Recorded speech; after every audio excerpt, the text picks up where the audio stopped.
Lep pozdrav današnjim predavateljem, obiskovalcem in pa tudi tistim, ki nas spremljajo v živo preko kanala Video SCNR. 25. junija letos bo naša država praznovala 31. rojstni dan. K njeni samostojnosti in neodvisnosti so nenadomestljiv delež prispevale slovenske skupnosti in posamezniki v zamejstvu in po svetu. V razvoju ideje o neodvisnosti Slovenije pri izseljencih, ki so bili po koncu druge svetovne vojne zaradi ideološkega nasprotovanja komunizma in ohranitve lastnega življenja prisiljeni zapustiti domovino, govorimo o kontinuiteti, ki so jo izseljenci prinesli iz domovine in se je v emigraciji razvijala in dopolnjevala.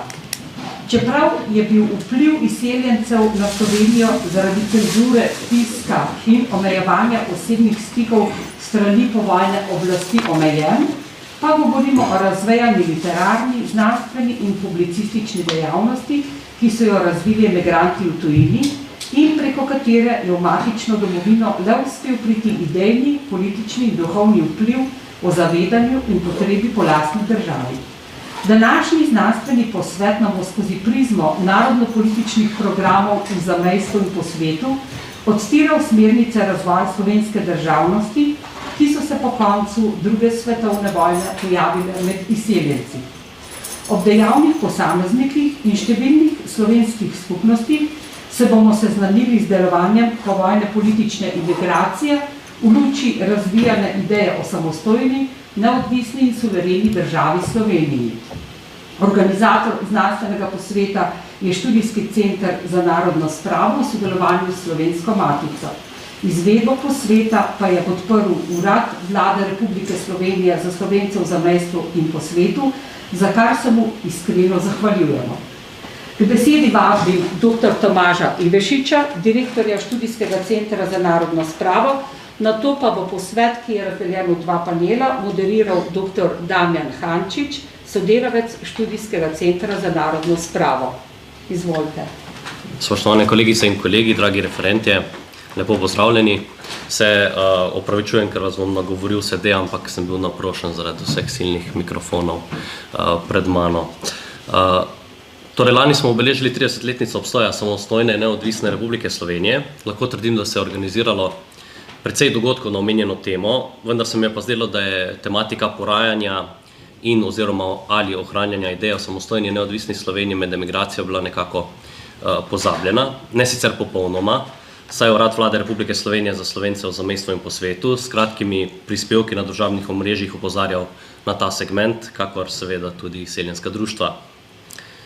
Pa tudi sam sem v svojih raziskavah, objavljenih v monografiji Misliti narod v dolgih 60-ih, ugotavljal, da ta tematika je enostavno malce prezrta. Naprimer, ko sem govoril z gospodom Cirilom Valantom, enem izmed 4 avtorjev knjižice Slovenija kam 1968, je nekako bil začuden, da sploh koga zanima ta tematika in mislim, da celo bil eden izmed prvih, ki ga je sploh kontaktiral v zvezi z to knjižico. In vse to je razlog, da smo se danes zbrali tukaj. Kot je že gospa Marta Keršič uvodoma povedala, je seveda ta razvoj ideje o neodvisni Sloveniji pri izseljencih bil zelo pomemben pri ohranjanju ideje o samostojni in neodvisni Sloveniji.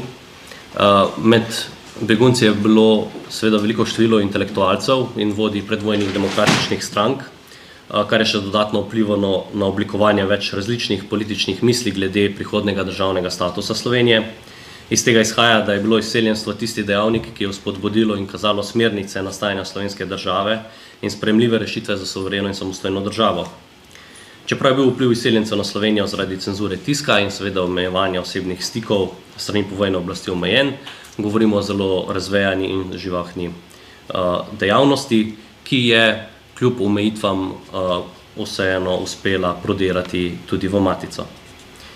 Od prve slovenske tiskane besede v 16. stoletju, prek začetkov narodnega preporoda konec 18. stoletja, do zapisanega političnega programa Zedinjene Slovenije 1848, ideje dr. Lamberta Ehrlicha, ki je konec leta 1941 oblikoval legalni politični program, v katerem je zarisal Slovenijo kot samostojno državo, so izseljenci nadaljevali v luči prizadevanj za rešitev slovenskega narodnega vprašanja.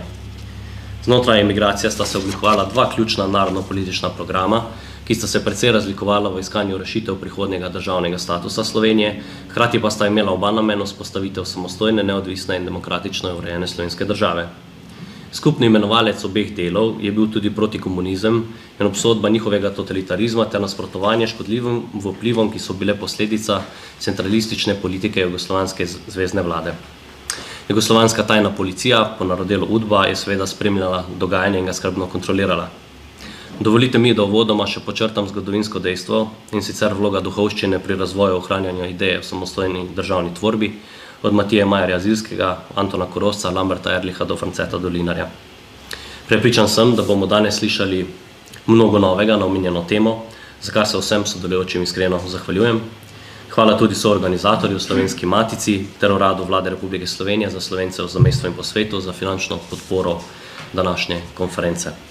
Posebna zahvala za konec pa tudi sodelavkam na SCNR, Neži, Mirjam in še posebej Marti za organizacijo. Hvala lepa.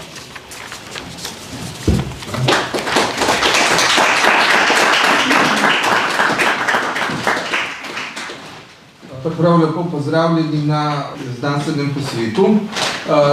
Znanstveni posvet bo razdeljen na dva dela in sicer oziroma na dva panela. Zdaj k predstavitvi prvega referata vabim dr. Simona Manmelvala, ki je predavatelj in raziskovalec na Teološki fakulteti in raziskovalec na Fakulteti za pravo in poslovne vede ter vodja bibliotekarskega in arhivskega dela na Katoliškem inštitutu.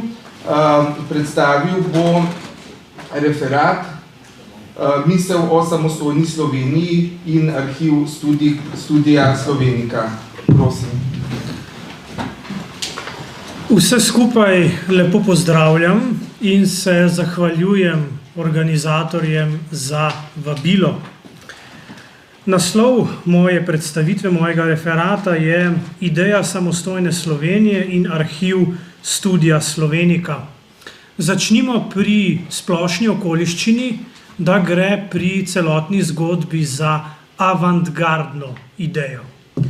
Snovanje samostojne slovenske države se navadno povezuje z razgibanim kulturnim in političnim gibanjem na prehodu iz 80. v 90. leta 20. stoletja, za katerega se je uveljavilo ime Slovenska pomlad. Omenjeno gibanje si je samostojno Slovenijo priborilo v času globoke krize takratne jugoslovanske zvezne države in širših mednarodno-političnih sprememb, na katere je vplival zlasti sočasen razkroj socialističnega družbenega reda v srednji, vzhodni in jugovzhodni Evropi. Kljub temu se je zaradi celovitejšega zgodovinskega pogleda treba ozreti k prvim zagovornikom samostojne Slovenije, ki so desetletja pred slovensko pomladjo kot politični izseljenci v državah zahodnega sveta dejavno razpravljali o preteklosti, sedanjosti in želeni prihodnosti svoje matične domovine. Po drugi svetovni vojni so se zagovorniki samostojne Slovenije povezali v slovensko državno gibanje in sorodne organizacije s člani in podporniki v Združenih državah Amerike, Kanadi, Argentini, Veliki Britaniji in Zahodni Nemčiji. Navdih za svoja stališča so okvirno prepoznavali v zadnjih spisih in prizadevanjih Lamberta Ehrlicha, duhovnika, univerzitetnega profesorja teologije in voditelja politične skupine katoliških študentov Akademski klub Straža. Ehrlich je ob koncu 30. let 20. stoletja, tik pred drugo svetovno vojno, nakazal smer tako imenovanega višarskega slovenstva v smislu samostojne politične tvorbe na preseku slovanskega, germanskega in romanskega sveta, kar bi nadgradilo staro avtoriteto programa Zedinjene Slovenije iz leta 1848.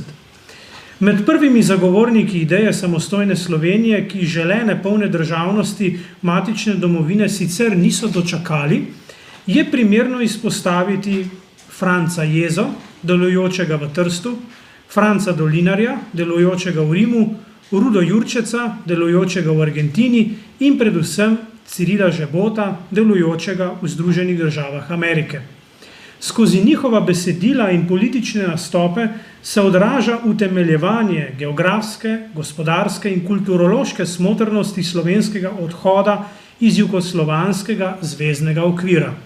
Njihova misel se je v takratnem času zdela avantgardna in verjetno tudi zanesenjaška, saj je bila Sloveniji kot enoti znotraj Jugoslavije vse do konca 80-ih let v takšni ali drugačni obliki naklonjena velika večina slovenskih intelektualcev doma in na tujem. Tu je treba opozoriti, da so bili vsi ti misleci manjšina tudi znotraj izseljenskih skupnosti.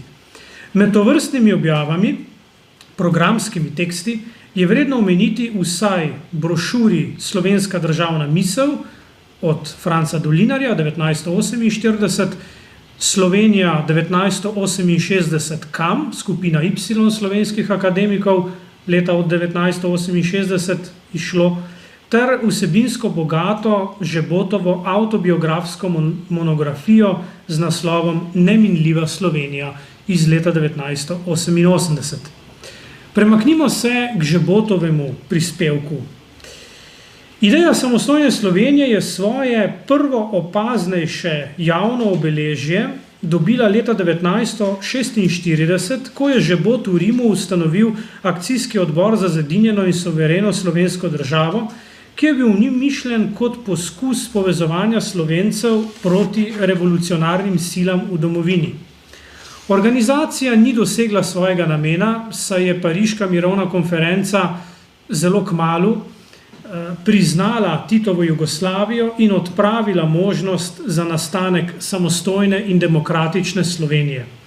Ugled profesorja politične ekonomije, sprva na univerzi Duquesne, nato Georgetown, in številna poznanstva so Žebotu v naslednjih desetletjih omogočala, da je ameriški javni prostor seznanjal s političnim stanjem v socialistični Jugoslaviji in tako poskušal od zunaj vplivati na dogajanje v matični domovini. Posredno je bil kritičen do vlade Johna F. Kennedyja, ker je po eni strani sodelovala s Titom in ga leta 1963 povabila na državniški obisk, po drugi strani pa je načelno obsojala komunistične režime v Latinski Ameriki, Aziji in Afriki. Žebot je pisma iz Amerike pošiljal tudi visokim političnim predstavnikom v Sloveniji. Leta 1972 se je tako obrnil na predsednika izvršnega sveta, vlade Staneta Kavčiča, predsednika skupščine Sergeja Krajgerja in predsednika ustavnega sodišča Vladimirja Krivica. Večjim časopisnim hišam pa je pošiljal izrezke svojih ameriških člankov, v katerih je opozarjal na diktaturo v Jugoslaviji. Vrhunec Žebotovega političnega delovanja pomenita njegovi knjižni deli, v katerih celostno predstavlja svoja stališča. Prvo tovrstno delo je monografija Slovenija včeraj, danes in jutri, ki jo je izdal leta 1967 ob 25. obletnici Erlichove smrti. V njej posebej izpostavlja problematiko režimskih pritiskov na katoliško cerkev. Obenem pa ugotavlja, da se je ostrina partijske oblasti glede na začetno stalinistično obdobje omehčala, zaradi česar jugoslovanski socializem na Zahodu ni vzbujal tolikšnega neodobravanja, kakor v primeru sovjetskega ali kitajskega. Knjiga je bila v Sloveniji prepovedana, to je vse do sredine 80-ih let veljalo tudi za vsa druga Žebotova dela.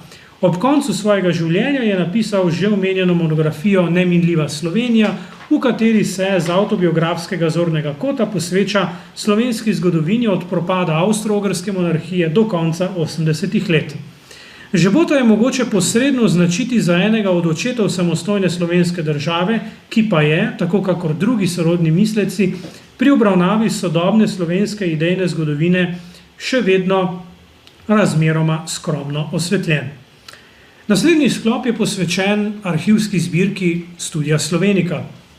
Na podlagi doslej omenjenega je vredno opozoriti na projekt digitalizacije izbranega dela gradiva iz arhiva in specialne knjižnice Studia Slovenica, krajše SSL, ki ga izvaja Katoliški inštitut. Omenjeni projekt se kot toliko dragocenejši kaže ob upoštevanju posebnosti SSL, življenjskega dosežka ekonomista Janeza Arneža, preminul je decembra lani, prav tako zagovornika ideje o samostojni Sloveniji, katerega dolgoletni trud je bil usmerjen v zbiranje arhivske in knjižnične zapuščine dejavnih narodnozavednih Slovencev v svetu. Arnež je omenjeno institucijo ustanovil leta 1967 v Washingtonu DC, letos torej praznujemo 65 let od ustanovitve te organizacije, jo takoj po slovenski osamosvojitvi prenesel v matično domovino, leta 2008 pa je celotno zbirko trajno prepustil v last Katoliškemu inštitutu. SSL hrani edinstveno arhivsko gradivo o najvidnejših slovenskih izseljencih in zamejcih, recimo Kazimir Zakrajšek, Miha Krek, Ciril Žebot, Jože Bernik, Ljubo Sirc in številni drugi. Prav tako hrani edinstveno arhivsko in knjižnično gradivo o številnih slovenskih političnih, kulturnih in cerkvenih organizacijah v Evropi, v obeh Amerikah in Avstraliji. Arhivska zbirka, ki jo tvorijo osebni dokumenti, korespondenca, dnevniki, fotografije in podobno, obsega 180 osebnih in tematskih fondov v skupni dolžini 260 tekočih metrov. Knjižnično gradivo SSL obsega več kot 50 000 monografij in periodičnih publikacij v različnih jezikih.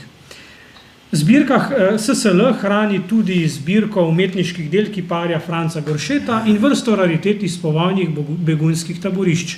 Leta 2002 je Ministrstvo za kulturo Republike Slovenije arhivsko zbirko SSL razglasilo za kulturni spomenik. Arhiv SSL ponuja tudi gradivo zagovornikov ideje o samostojni Sloveniji. V tem kontekstu ni mogoče spregledati fonda politično posebej prepoznavnega nekdanjega člana Akademskega kluba Straža, duhovnika Franca Dolinarja, katerega dejavnost pokriva 23 škatelj, kjer izstopa bogata korespondenca s ključnimi oblikovalci slovenske politične emigracije po drugi svetovni vojni in tipkopis knjige, torej še pred objavo, Slovenska državna misel. Tu je po tematski raznovrstnosti in obsežnosti, 47 škatelj in okrog 13 tekočih metrov, vredno izpostaviti fond že omenjenega Cirila Žebota. Pri raziskovanju zametkov ideje o samostojni slovenski državi je znotraj tega fonda nepogrešljiva zbirka spomenic in zapisnikov sej akcijskega odbora za zedinjeno in suvereno slovensko državo, ki je nastala v Rimu med letoma 1946 in 1947. Omeniti velja tudi 25 škatelj osebnega fonda inženirja Branimirja Pistivška, ki je po vojni deloval v Münchnu in med slovenskimi političnimi emigranti najbolj goreče zastopal protijugoslovanska stališča.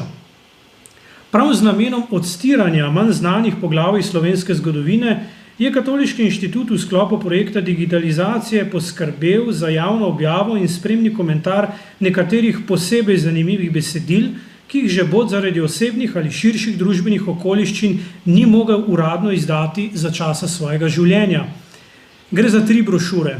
Nastopno predavanje ob izvolitvi v naziv docenta z naslovom Osnovni tipi modernih gospodarskih ustrojev iz leta 1942, to je zelo dobro teoretično besedilo o korporativističnih načelih ekonomije, nato nacionalni program Narod Srednje Evrope, razprava o srednjeevropskem vprašanju s posebnim ozirom na Slovence iz leta 1943 in polemični traktat z naslovom Odgovor Edvardu Kardelju iz leta 1969.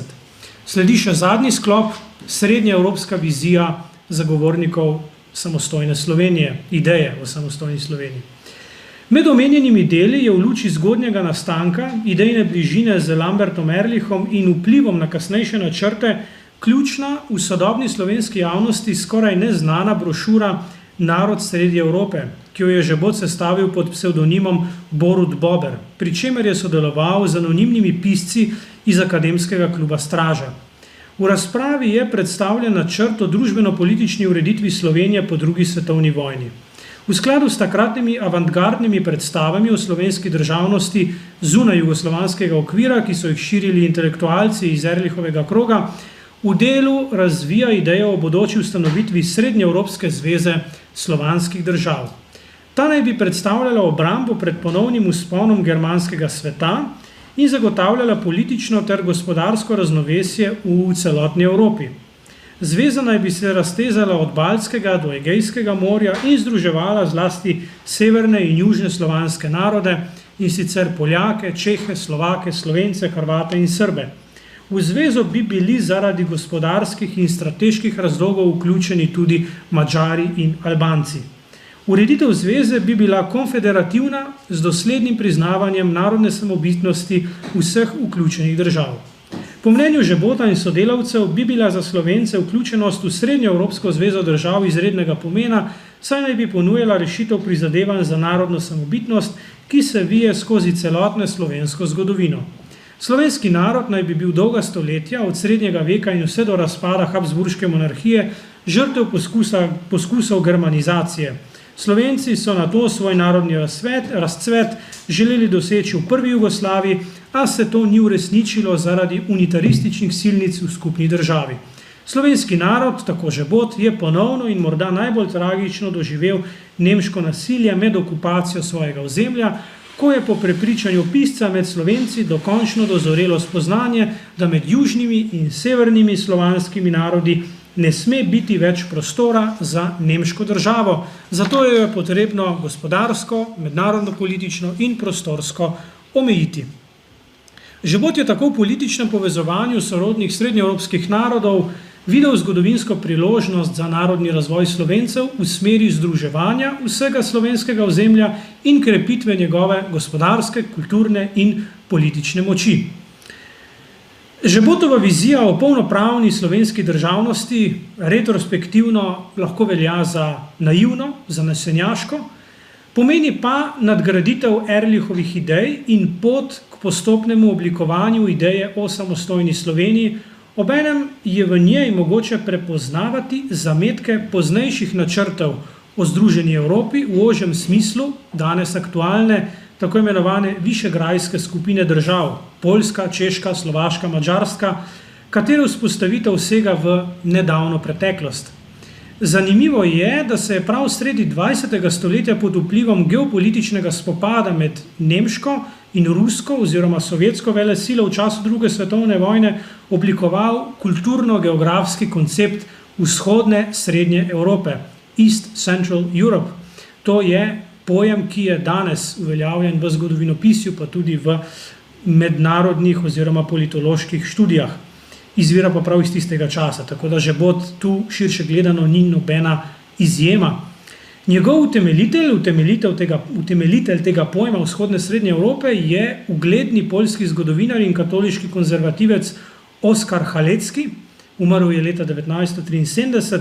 Ta je, tako kakor Žebot, večino življenja deloval kot univerzitetni profesor v Združenih državah Amerike.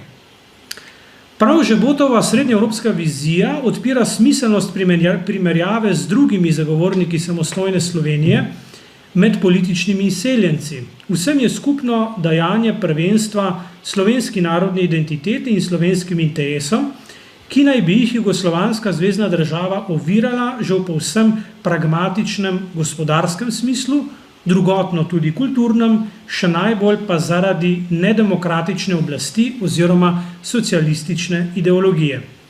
Odtod se poraja sklep, da večina zagovornikov ideje o samostojni Sloveniji v emigraciji, morda z izjemo Pistivška, niso nasprotovali povezovanju z drugimi južnimi Slovani kot takimi, se pravi niso nasprotovali povezovanju solidarnosti med južnimi Slovani samemu po sebi, temveč so boljšo prihodnost za splošni družbeni razvoj prepoznavali v novi slovenski državi s politično pluralnim okvirom in z vpetostjo v srednjeevropski okvir in v srednjeevropske civilizacijske ali pa kulturne tokove. Zanje tudi velja, da so kot osebno verujoči katoliki svoje družbeno-politično udejstvovanje razumeli na način etične odgovornosti do bližnjega in do sveta, pri čemer so slovensko samostojnost med drugim povezovali z ohranjanjem narodnih in krščanskih korenin. Čisto ob koncu, na pol neuradno, bi želel odgovoriti na določeno vprašanje, ki se verjetno poraja, vsaj tako za hrbtom, to slišim, kaj se dogaja s Studia Slovenika, kdaj bo to dostopno, kdaj bomo mi to lahko kot raziskovalci uporabljali. Gospod Arneš je umrl decembra lani. Dejansko, realno je Katoliški inštitut to zbirko v polno posest prevzel februarja letos, se pravi pred nekaj meseci. Formalno Studia Slovenika nima statusa arhivske organizacije in ne prejema spodobnega državnega sofinanciranja, kakor to velja za Nadškofijski arhiv Ljubljana in sorodne arhive, ki spadajo pod okrilje ali pa v kontekst kulturne dediščine Katoliške cerkve v Sloveniji. Se pa dogaja, poteka od lanskega avgusta naprej, poteka projekt digitalizacije izbranega dela arhivskega gradiva Studia Slovenika, da bi bilo kljub oviram vsaj nekaj tega gradiva, tistega najbolj zanimivega in najbolj ogroženega, dostopno javnosti za širšo uporabo. Prihodnost Studia Slovenika je še odprta, verjamem, da dolgoročno ima zgodba velik potencial, bi pa na vse vas, ki seveda nekateri izmed vas ste tudi vplivni posamezniki, izkušeni posamezniki, bi na vas apeliral, ne sprašujte samo, kaj lahko vi dobite od Studia Slovenika, ampak tudi, kaj vi lahko prispevate, da bi to kulturno bogastvo bilo širše in trajno dostopno ljudem. Uporabite svoje prijateljstva, svoje poznanstva, tako v cerkvi, kakor tudi pri javnih ustanovah, da se ta stvar dolgoročno premakne na neko zadovoljivo in strokovno vzdržno raven. Tako, hvala lepa.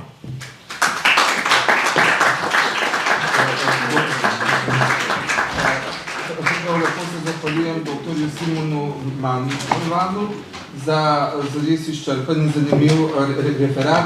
Sedaj vabim k mikrofonu dr. Tamaro Griser-Pečar, ugledno zgodovinarko, samostojno zgodovinarko in trenutno predavateljico na Filozofski fakulteti v Mariboru. Predstavila bo prizadevanja Cirila Žebota za zedinjeno in suvereno slovensko državo. Prosim. Vse prav lepo pozdravljam. Gospod Malveval je pravzaprav že del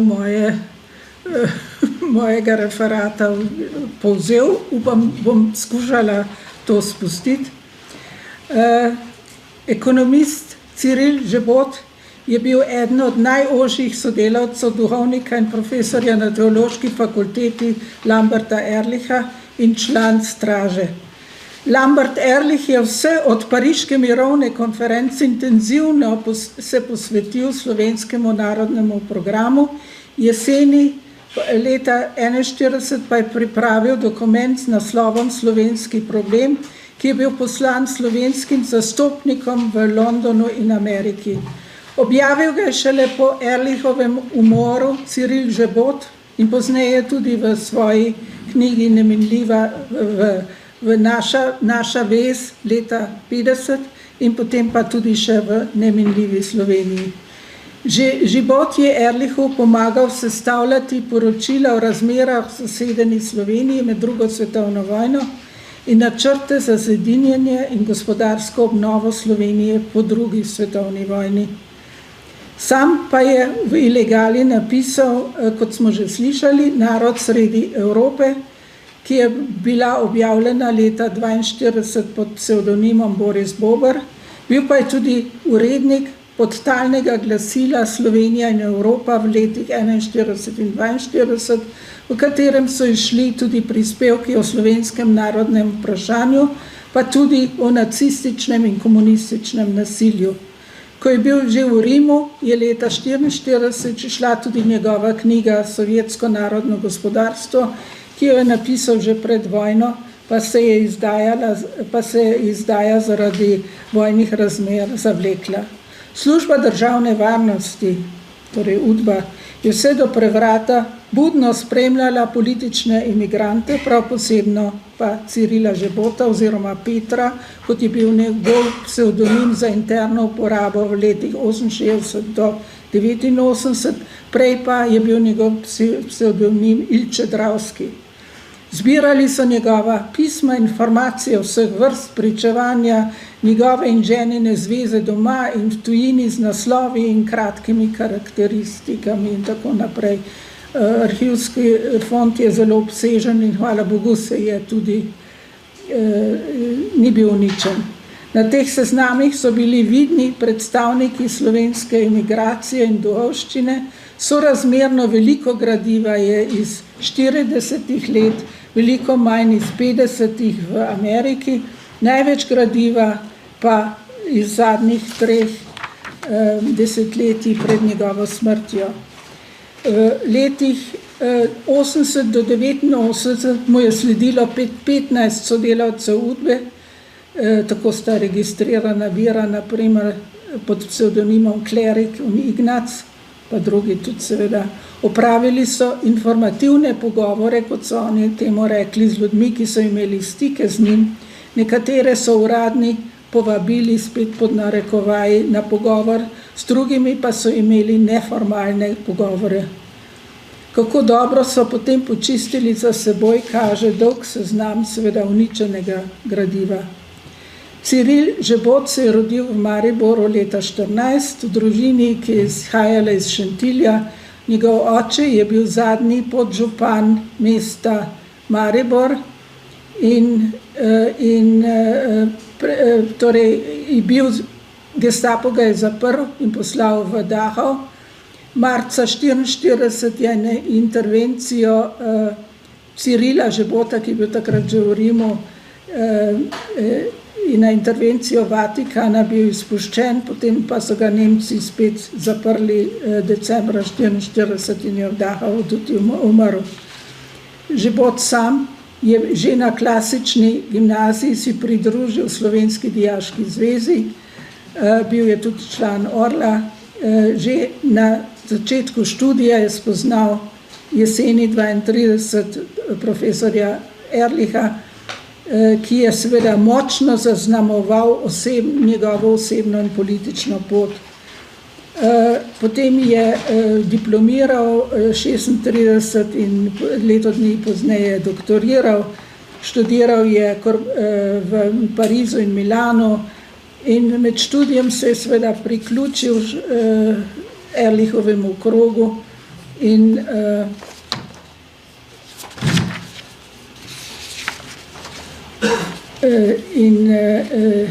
bil je tudi član sveda akademskega kluba Straža.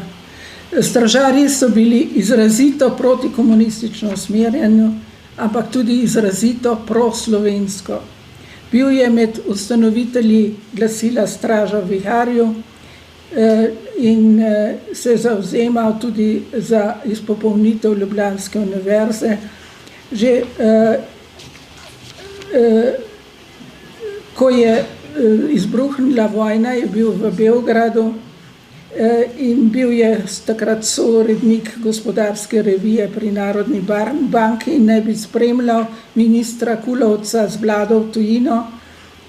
Ta je postal potem žrtev bombnega napada in s ministrom Krekom se je potem umikal prek Srbije v Bosno, tam na Palah pri Sarajevo se jim je pridružil Ehrlich, ki bi tudi naj spremljal vlado kot izvedenec za manjšinska vprašanja, ampak potem so sicer spremljevalci vseh drugih ministrov lahko odpotovali iz Jugoslavije, samo ne spremstvo slovenskih ministrov.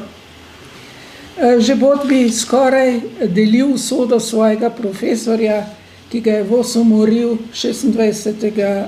maja 1942, ker ga je normalno vsak dan spremljal zjutraj k maši na Akademskem domu svetega Cirila, tam na fakulteto, samo ta dan ne. In se je tako rešil pravzaprav svoje življenje. Ko je po Ehrlichovi smrti je sicer jezuitski provincial za njegovega naslednika imenoval Floriana Ramšaka, neformalno pa sta pravzaprav stražarje vodila Franz Cazar in Cyril Gebot. Po italijanski kapitulaciji in nemški zasedbi se je Gebot umaknil v Rim, ker ga je Gestapo iskal in tudi tam ga je zasledoval Gestapo, zato se je s pomočjo patra Prešerna, ki je bil generalni asistent jezuitskega reda za slovanske države, našel zatočišče v Vatikanski eksteritorialni hiši in z njim je tudi zdrževal do smrti patra Prešerna tudi kontakt. V Rimu se je Gebot skupaj s Krekom prizadeval, da bi zavezniki zasedli Slovenijo. V spor za Slovensko ljudsko stranko, predvsem s Krekom, pa je prišel, ker je 19. marca 1945 ustanovil, smo že slišali, akcijski odbor za zedinjeno in suvereno slovensko državo, ki je imel za cilj zedinjenje vseh Slovencev iz celotnega slovenskega narodnega ozemlja, ki so ga na mirovni konferenci 19 razdelili med Jugoslavijo, Italijo, Avstrijo in Madžarsko, ter ustanovitev suverene slovenske države na osnovi narodnega, gospodarskega, prometnega in reparacijskega načela, vključno z narodno mešanimi obrobnimi predeli in mesti, ki skupaj tvorijo gospodarsko-prometno zaledje Tržaške luke, osvoboditev slovenskega ljudstva in enakopravnost manjšin v slovenski državi seveda. Po vojni naj bi Slovenci svobodno odločali, ali naj se slovenska država vključi v kako širšo zvezo. Njegov namen ni bil ustanovitev nove stranke, predlagal pa je ukinitev Narodnega odbora, ki naj bi nadomestil akcijski odbor. Zbirali so tudi podpise v podporo tej Gebotovi akciji. Potem pa, ko je Gebot seveda šel bil je tudi član Intermarija,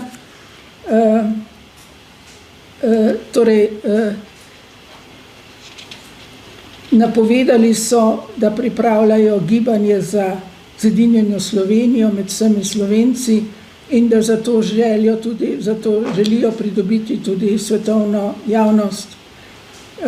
Potrebovali so pa moralno, politično in gmotno podporo oziroma posredovanje začetnih kreditov in to so pričakovali predvsem od Amerike.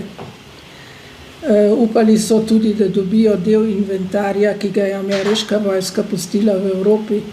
Po mirovni konferenci 1947 je začela, kot smo že slišali, aktivnost akcijskega odbora propadati in je zamrla, ko se je Gebot preselil v Ameriko. Sledil je vabilu univerze v Pittsburghu in od leta 1958 pa je predaval primerjalne gospodarske sisteme na univerzi Georgetown v Washingtonu. V Kanadi in Ameriki, v ZDA, je organiziral gibanje za samostojno slovensko državo. Bil je publicistično zelo aktiven in je budno spremljal dogajanje v Jugoslaviji ter podpiral različne restriktivne ukrepe ZDA zoper Jugoslavijo. Imel je vplivne znance v Ameriki, predvsem v Senatu, podpiral je različne restriktivne ukrepe proti Jugoslaviji. Ko je, smo že slišali, napovedan bil obisk Tita v ZDA, je poslal časniku Washington Post prispevek, ki pa je bil objavljen v pismih bralcev šele po Titovem odhodu. Kritiziral je namreč pozitivno stališče časopisa do obiska in poudaril, da ima Jugoslavija totalitarni režim, da razen spovedovanja vere v cerkvi sami ne obstaja nobena organizacija ali inštitucija, ki ne bi bila pod kontrolo komunistične partije. Svoboda v Jugoslaviji pa da bi pomenila hkrati konec Titovega režima. Indirektno je kritiziral tudi Kennedyjevo vlado, to smo že slišali, ki je povabila tudi Žebota, ki je povabila Tita v Ameriko.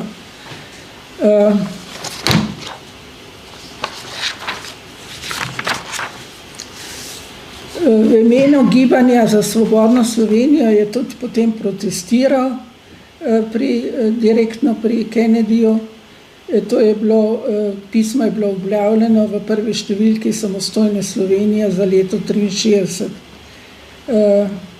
V njem je zahteval tudi samostojno državo in navedel, da je Slovenija gospodarsko najnaprednejša enota Jugoslavije, ki jo vsi izkoriščajo.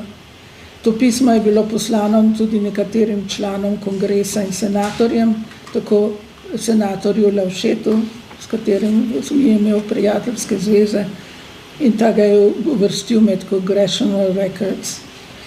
Avgusta 1968 je bil Žebot prvič po vojni v Sloveniji. O tem obisku obstajata dve verziji, poročilo Žebota in Udbe, ki ga je prav v tem času zelo intenzivno spremljala.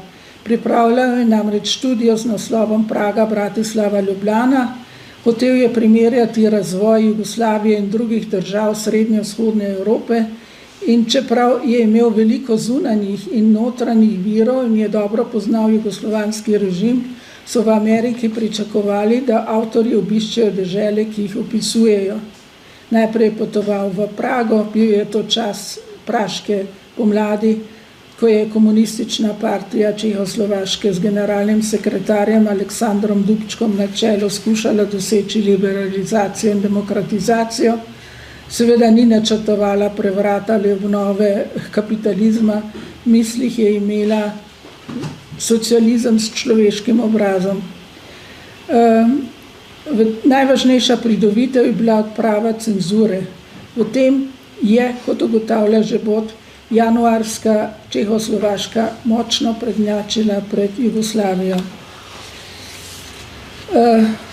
Po dobrem mesecu v Pragi je sorodstvenih in strokovnih razlogov nameraval potovati v Ljubljano. Ne bom zdaj tega opisala, te sem že opisala v enem daljšem prispevku, ker je bil na raznih seznamih, on je veljal za enega najvidnejših sovražnikov Jugoslavije, kot piše v dosjeju Udbe leta 1969, in priročniku Milice še leta 1985 je bil označen za najekstremnejši emigrant, in čeprav je bil takrat leto turizma in bi lahko brez nadaljnega, brez vizuma prišel v Jugoslavijo, se tega ni upal narediti, ampak je pisal na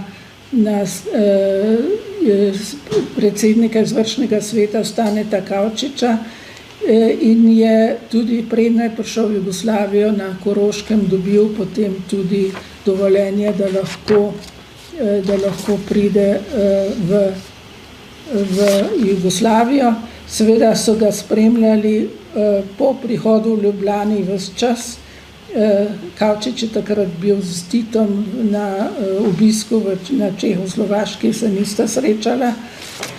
Udba je naredila dvakrat v njegovi hotelski sobi preiskavo, namestila je tudi prisluškovalne aparate.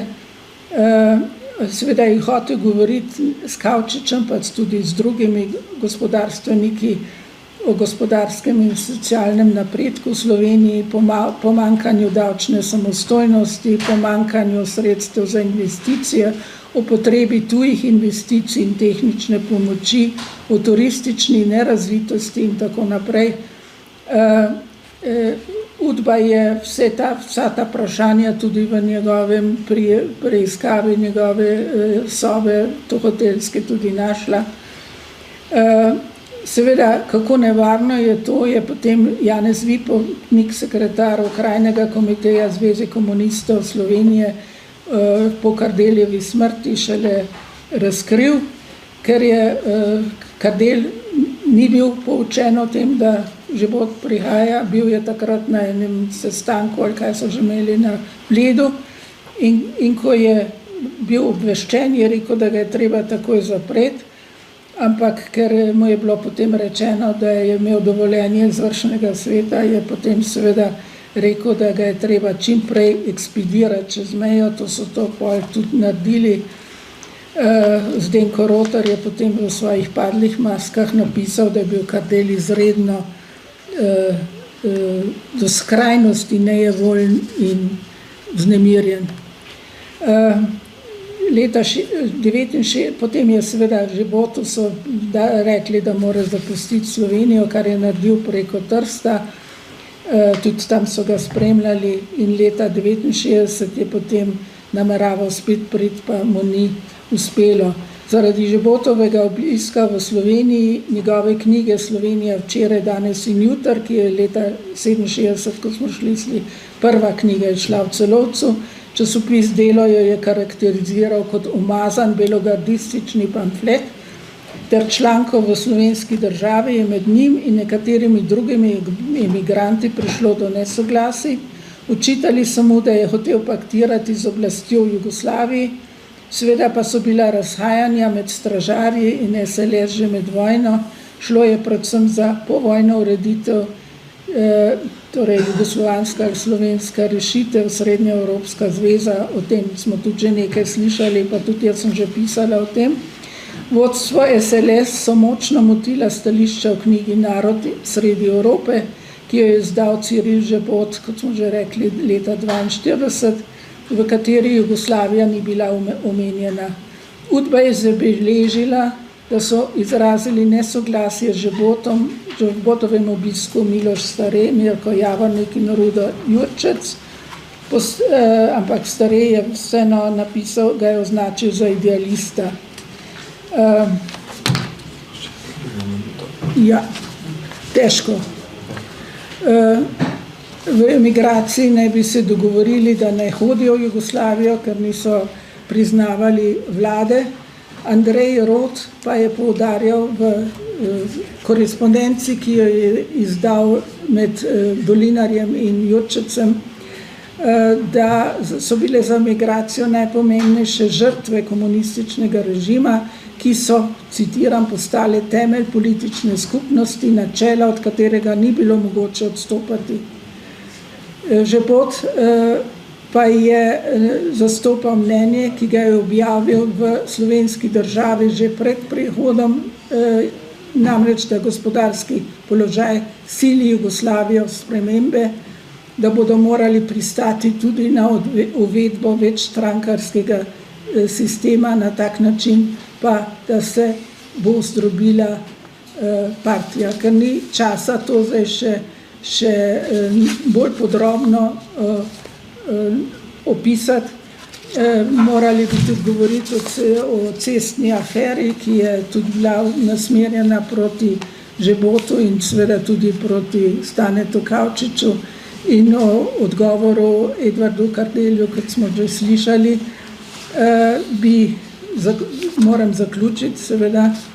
Žebotu se je očitalo, da je svoje stališče spreminjal in opustil cilje stražarjev, dejansko pa se je do konca zavzemal za samostojno slovensko državo. Ker je živel na Zahodu, Zahod pa je vztrajal na kontinuiteti Jugoslavije, je taktiziral.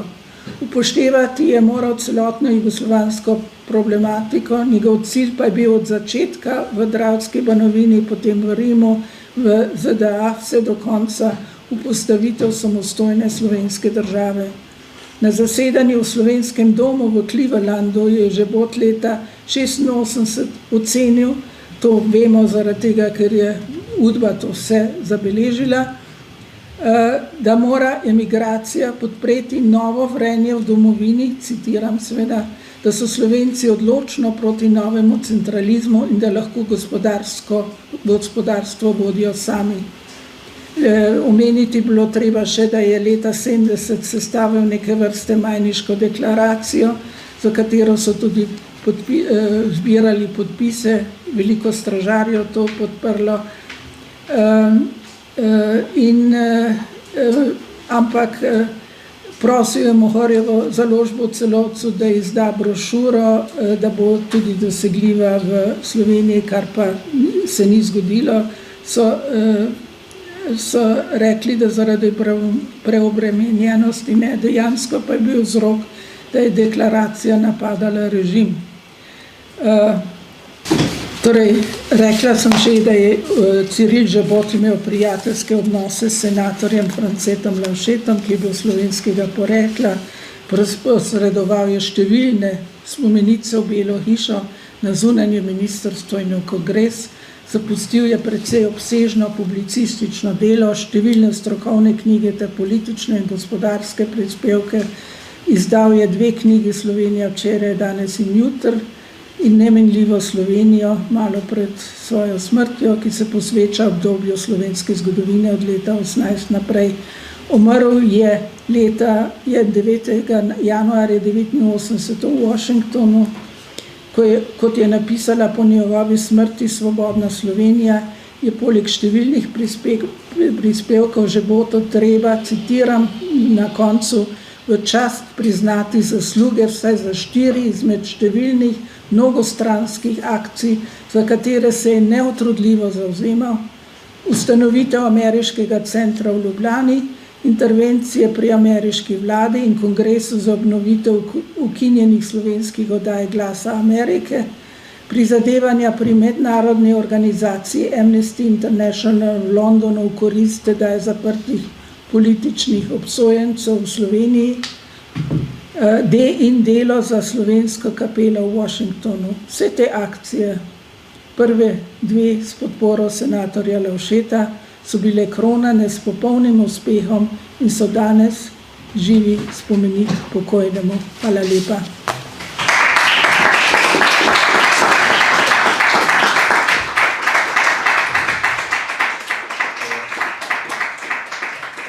Doktor Visel Pečali, vi se zahvaljujem za tako podroben referat. Sedaj pa za mikrofon vabim dr. Andreja Finka, zaslužnega profesorja, doktorja prava in politologa na Fakulteti za pravo in poslovne vede, ki deluje tudi na Katoliškem inštitutu v Ljubljani. Doktor Andrej Fink nam bo podal referat, nekaj podatkov o idejnih prizadevanjih za slovensko državnost v politični emigraciji. Jaz sem dal v svojemu prispevku ravno naslov nekaj podatkov, pač polno je elementov, polno je stvari, ki bi se jih dalo povedati, ampak jaz sem skušal narediti eno sintezo, tako nek časovni trak, kjer bom omenjal nekaj stvari, ki so se mi zdele in se mi še danes zdijo merodajne in važne za upoštevanje teh zamisli iz političnega zdomstva. Misel o samostojnosti in neodvisni slovenski državi, ki se je na impliciten način pojavljala že na začetku 19. stoletja, lahko bi morda rekli že prej, denimo Ilirija Oživljena in podobno, se je utrjevala skozi celo stoletje in potem v 20. stoletju stopila v eksplicitno obliko in nekoliko plaho zorela do leta 1945, je s komunistično revolucijo in prevzemom oblasti morala spet v temo in ostati pod pogoriščem kot tleča žerjavica. Lahko je pa še naprej zorela zunaj Slovenije in to več desetletij. Takoj po umiku iz Slovenije na Avstrijsko-Koroško maja 1945 so slovenski emigranti tedaj še na intenzivnejši način začeli razmišljati o njej. Ločenost od domovine je povečala in poglobila tovrstne misli, saj so od tedaj iz tujine imeli tudi drugo perspektivo. Tisti, ki so bili učenci dr. Lamberta Ehrlicha, tako imenovani stražarji, so takoj v začetku zdomstva sledeč njegovemu narodno-političnemu vodstvu, predvsem v Ameriki, severni in južni, pa tudi drugod, nadaljevali njegovo delo in širili njegovo misel, predvsem s publikacijami, se drugače niti dalo ni. To delo je bilo težavno, ker je bilo treba graditi vse na materialni revščini. Finančnih sredstev je bilo komaj za življenje posameznikov in njihovih družin, pa so kljub temu načrtovali demokratično slovensko državo. Konkretna Slovenija je bila tedaj za krvavo železno zaveso, o slovenski državi se je pa dalo samo načrtovati in upati proti upanju. Kmalu po prihodu iz nove dežele, v nove dežele so se mladi 30-35-letni intelektualci, ki so bili pred in med vojno dijaki in visokošolci pod Ehrlichovim vodstvom, začeli izdajati razne publikacije. Tako je leta 1953 v Buenos Airesu, Argentina, po zaslugi stražarjev začela izhajati Slovenska pot, in to do leta 1966. Posebna izdaja, številka 2-3 iz leta 1957, je posvečena 15-letnici Ehrlichovega umora. Njena nadaljevalka in sestrska publikacija Smer v slovensko državo je izhajala kot 14-dnevnik tudi v Buenos Airesu od 21. maja 1965 do maja 1984. Medtem je pa v Torontu v Kanadi tudi po zaslugi stražarjev izhajal mesečnik Slovenska država, ki se je pojavil že leta 1952 v Chicagu, kasneje pa se je preselil v Kanado in izhajal menda do avgusta-septembra 1982, vsaj sodeč po tem, kar najdemo danes v Nuku. Namreč v zadnji številki je omenjen, torej zadnja številka je iz avgusta-septembra 1982, vendar je v zaglavju omenjen letnik 33, kar bi pomenilo, da je publikacija začela izhajati že denimo leta 1949, kar bi bilo tudi mogoče, saj so prvi migranti začeli prihajati v Ameriko leta 1948.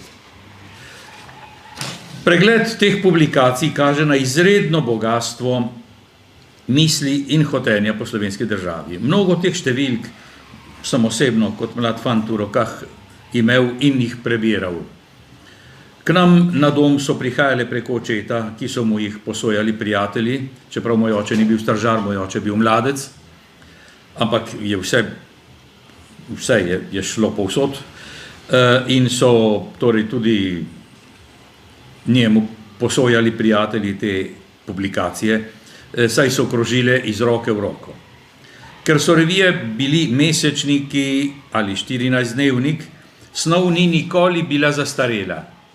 Že tedaj se mi je vsa ta vsebina zdela zelo pomembna, ko jih pa sedaj ponovno pregledujem v Nuku, se mi in tudi obujam spomine na pisce, ki sem jih osebno poznal, in njihovo zavzetost se mi ves ta material kaže kot velikanski spomenik v pisani obliki.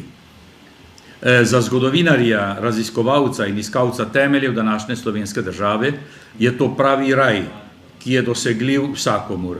Je sicer v znamenitem nekdanjem fondu D, a danes normalno dosegljiv. O tem bo pa več povedala seveda gospa Janežič. Kot rečeno, so vse te publikacije izdajali Ehrlichovi stražarji. Niso pa v političnem zdomstvu samo Ehrlichovi stražarji bili glasniki slovenske državnosti. Že meseca novembra 1945, torej komaj pol leta po umiku na avstrijsko Koroško, je zgodovinar in duhovnik France Dolinar v slovenskem begunskem taborišču Servigliano v Italiji imel predavanje z naslovom 12-stoletna rast slovenskega naroda v zapadni kulturi. Besedilo je bilo potem razširjeno v knjižico, jo je razširil on seveda, z naslovom Slovenska državna misel, ta knjižica je bila prej že omenjena, ki je izšla kot razmnoženina v drugem slovenskem begunskem taborišču v Špitalu ob Dravi leta 1948, to se pravi na avstrijskem Koroškem. Dolinar ni bil stražar, saj je bil član Tomčeve katoliške akcije.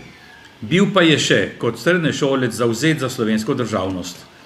Bil je med fanti, ki so ob Koroščevi 60-letnici v Unionski dvorani slavljenca ovili v slovensko zastavo, kljub prepovedi njene uporabe. Potem pa je bil zaradi zelene kravate izključen iz gimnazije, ki pa jo je potem lahko z odliko zaključil v Šentvidu.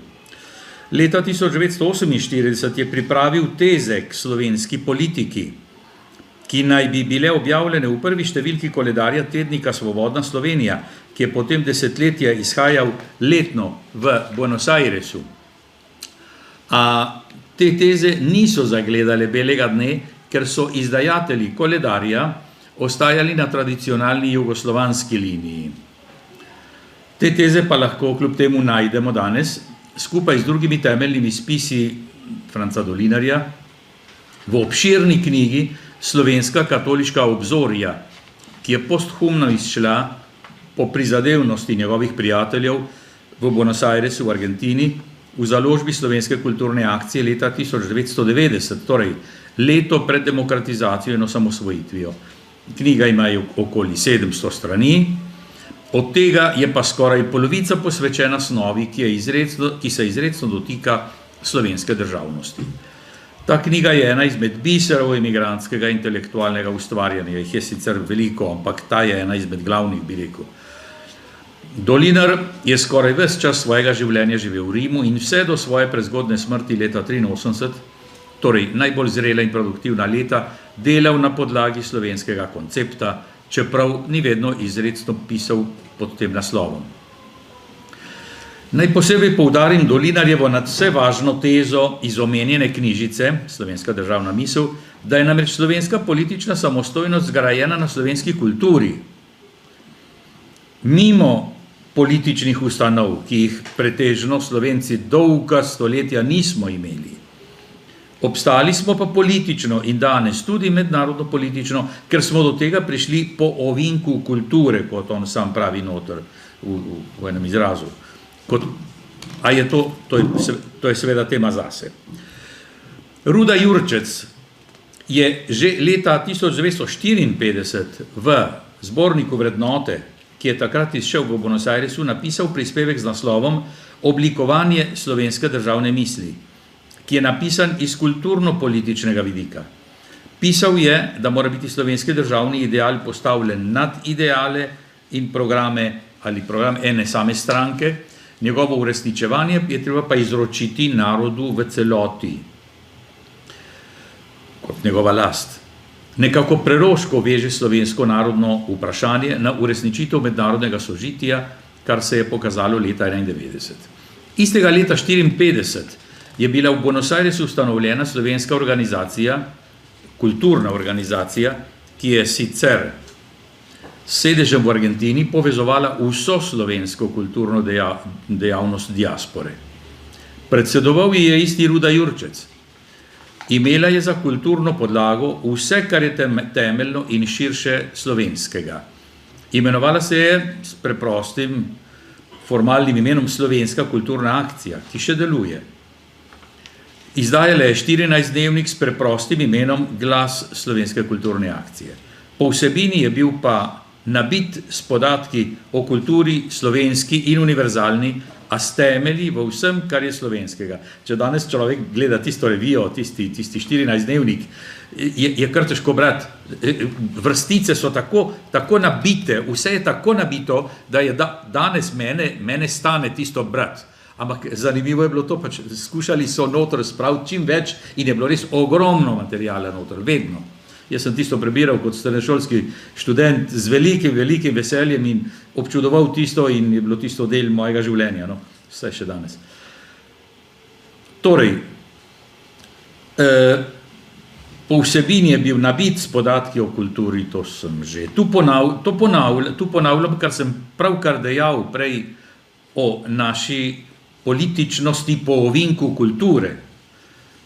Po krizi v slovenski kulturni akciji leta 1968 je skupina kulturnikov ustanovila samostojno glasilo Vsi slovenske svobode, ki pa je iz pretežno kulturne vsebine prešel v bolj eksplicitno kulturno-politično linijo. Glasilo, ki je začelo izhajati tedensko in ga je urejal tedaj že bivši predsednik SK, Slovenske kulturne akcije, isti Ruda Jurčec, je odločno in izrecno temeljilo na slovenski državni misli, istočasno pa ostajalo v ostrem nasprotovanju s kakršnokoli komunistično ustanovo v Socialistični republiki Sloveniji.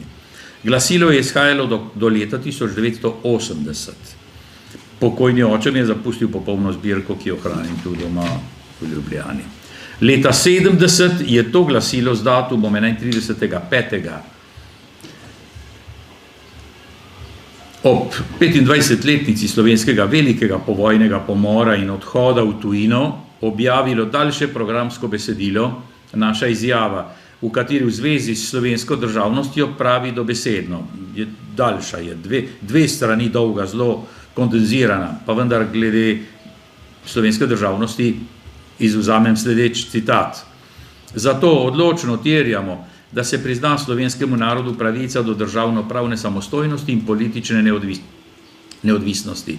Slovenska država z vsemi atributi suverene politične družbe je vsak dan močnejša zahteva posebno mlajših rodov, ki se ne zadovoljujejo z idejo delne ali sestavljene suverenosti, o čemer je bilo takrat na poseben način veliko govora. Delna ali sestavljena suverenost.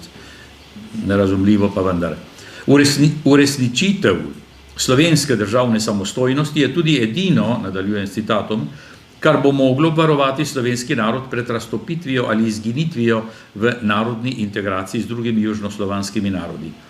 Prepričani smo, da je samo demokratična državna ureditev skladna z duhom slovenskega javnopravnega izročila, potrjena z izkušnjami slovenskega narodnega preporoda, ter zato v soglasju s političnim čutenjem slovenskega človeka. Tukaj konec citata. V tem časovnem traku, to omenjam zato,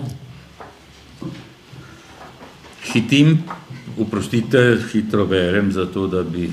V tem časovnem traku to omenjam zato, ker je v tem bogatem kulturno-političnem delovanju v izseljenstvu močno navzoča ideja o slovenski državnosti. Naj mimogrede omenim, da je tudi moj oče Božidar Fink kot bivši mladec sicer bil med ustanovitelji te slovenske kulturne akcije, pozneje Sija slovenske svobode in bil po osamosvojitvi imenovan kot v Argentini za prvega predstavnika suverene republike Slovenije pred argentinskimi oblastmi. Vsem omenjenim publikacijam o slovenski državnosti sem iz srednješolskih časov do dobe univerze in profesorstva na dveh univerzah zanimanjem sledil, etc. preskakujem. Za spoznavanje bogatega, in to je bilo pa morda bolj zanimivo, za spoznavanje bogatega in razvejanega slovenskega emigrantskega življenja naj bo pa povedano v zvezi s slovensko državno mislijo, da v zdomstvu niso vsi zastopali ideje slovenske državnosti, kot je bilo že kdaj tukaj povedano danes. Lahko bi celo rekel, da je bilo prej nasprotno.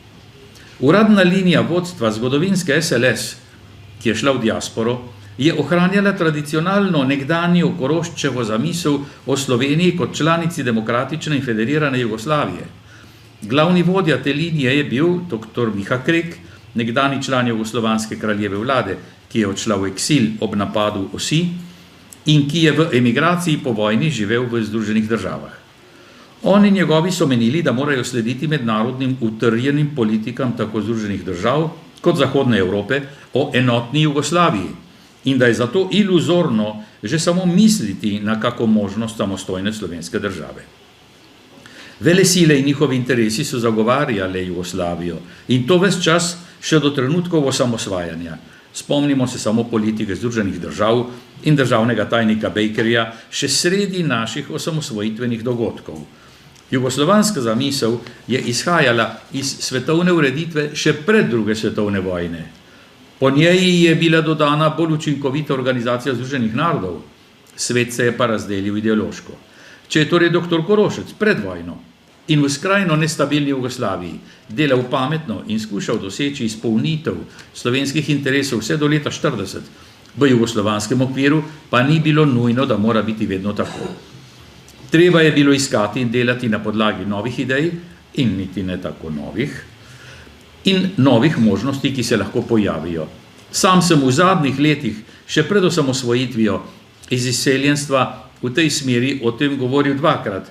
Prvič v Dragi leta 1987, torej 4 leta pred osamosvojitvijo, drugič pa v Novi reviji, ko sem v izseljenstvu izvedel, da se pripravlja številka, 95. številka je potem pod to številko išla, v celoti posvečena osamosvojitvi in njenim konkretnim možnostim, ki je išla marca 90. torej leto in pol ali 2 leti, kako vzamemo, pred našim uspehom. V omenjenem jugoslovanskem, a demokratičnem okviru je v Buenos Airesu ves čas izhajal in še danes izhaja v spletni obliki tednik Svobodna Slovenija, ki je zastopal omenjeno jugoslovansko demokratično linijo in je nekako bila v zdomstvu uradna. Ker je bila uradna, je zastopanje misli o slovenski državnosti bilo neke vrste kontestacija oziroma upor. V zdomstvu sta torej bili prisotni ti 2 liniji. Obe sta bili demokratični in protikomunistični. Razlikovali sta se pa v jugoslovanstvu oziroma samoslovenstvu. Izraz smo še od takrat, ker se je takrat ta izraz kar precej uporabljal. Ob tem so se v sami diaspori dolgo časa lomila kopija in lahko rečem, da je bila v tem boju in na ta račun preživeta marsikatera grenka urica. S tem pa nočem reči, da so tisti, ki so zastopali jugoslovansko linijo, bili kaj manj slovensko zavedni. Vsi smo bili enako Slovenci, le eni so dejali, da razmišljajo trezno in realistično, glede na tedanje trenutne okoliščine je bilo to res. Drugi smo pa bili idealisti, spet med navednicami, in smo gledali na relativno oddaljenih možnostih, ki nam jih je že na široko razkazovala tudi nazaj, če nazaj pogledamo večstoletna zgodovina, predvsem v zvezi s svetovnim redom. Prav leta 1989 se je s simbolno izraženim padcem Berlinskega zidu pokazal zrel trenutek, ob katerem bi in tudi je nastala možnost za našo državno osamosvojitev. Danes lahko primerjamo z možnostmi, ki jih sedaj ima oziroma nima Katalonija. Lahko se pa tudi vprašamo, kakšne bodo mednarodno-politične posledice vojne v Ukrajini v zvezi s svetovno ureditvijo, ki je popolnoma načeta oziroma je dejansko že skoraj ni več. To je spet drugo razmišljanje. Večini bojevnikov na eni in na drugi strani v zdomstvu ni bilo dano, da bi doživeli osamosvojitev Republike Slovenije leta 1991, razen kot prej rečeno mojemu očetu in še nekaterim.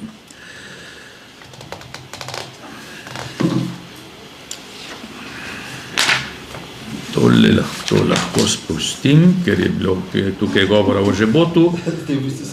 Ja, tukaj je govora o žebotu, ampak ne maram, zdaj le bomo pa potem eventualno ob debati kaj rekli na ta račun, kajti zadeva je sledeča, če samo to rečem. V političnem zdomstvu so se razvijale 2 možni različici. Ena, enako protikomunistična, jugoslovanska po eni strani in samoslovenska po drugi, druga pa res, bom rekel, samoslovenska, večina, bom rekel, od stražarjev in takih, absolutno trdo protikomunistična, nekateri pa kot Žebot, recimo, pa, kako bi rekel, bolj razumevajoča ali taka, da je šla, recimo kot Žebot, takrat na to potovanje v Slovenijo, ampak o tem bomo raj potem kakšno rekli, če bo čas in zanimanje za to.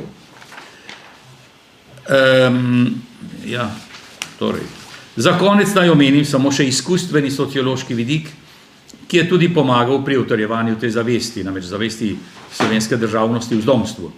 Slovenci, ki smo živeli ali še živijo v zdomstvu, imajo neposredni kontakt z državnostjo.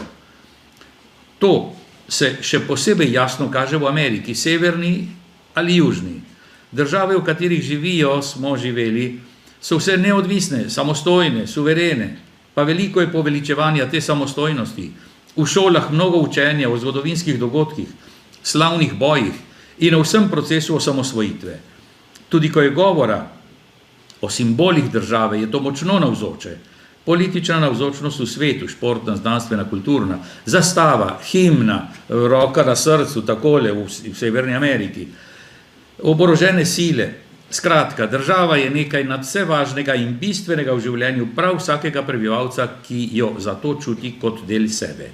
Slovenci, ki smo prišli v te države, smo se takoj prišli ali v mojem primeru odraščali v teh državah, smo se takoj srečali in srečavali s to stvarnostjo, ki nas je obdajala in nas je kmalu začela tudi pogojevati. Otroci, ki smo rasli v teh okoljih, smo kmalu začeli spraševati, kje je vendar slovenska država. Tudi prijatelji so nas spraševali, namreč Argentinci ali pa drugi, kje je Slovenija. Do osamosvojitve Slovenije na zemljevidih ni bilo nikjer. Po osamosvojitvi se je pa pojavila vsem v neizmerno veselje, priznanje in ponos, priznanje tistim, ki so za to navzočnost v preteklosti toliko dali in postavili v igro. Danes s stoletnim pogledom nazaj se mi poraja misel, ki veže 3 obdobja. Prvo, Ehrlichovo delovanje od leta 18, denimo, do začetka vojne in revolucije, pa do njegovega umora maja 42. Drugo, od revolucije v diasporo, kjer so njegovi preostali nasledniki, stražari, pa tudi ne stražari, nadaljevali in gojili njegovo misel o slovenski državnosti do leta 84 s publikacijami Slovenska pot, Slovenska država, Smer slovensko državo, Vsi slovenske svobode. Tretja, tranzicija od demokratizacije in osamosvojitve 91 do danes. Od danes naprej pa bi morda lahko že govorili o 4. obdobju in kljub vsemu, kar se nam danes dogaja, o obdobju konsolidacije slovenske države, zveste Ehrlichovemu višarskemu duhu. Hvala lepa.